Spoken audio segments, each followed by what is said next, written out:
Halo, wafuasi wangu. Sasa kabla ujenge ni muhimu sana beacon yako iwekwe uconfirm your beacons. Kwa nini? Sasa kama hapa unaona kwenye beacon tumeka. Beacon inamaanisha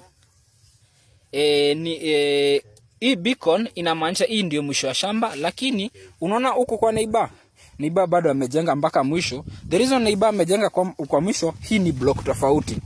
We are speaking of a different block na hii ni block tofauti. So huwezi enda kujenga useme that ati nimeona kwa neighbor amefika hapa mwisho na nataka nikiwa mbali muone kwenye neighbor amejengea.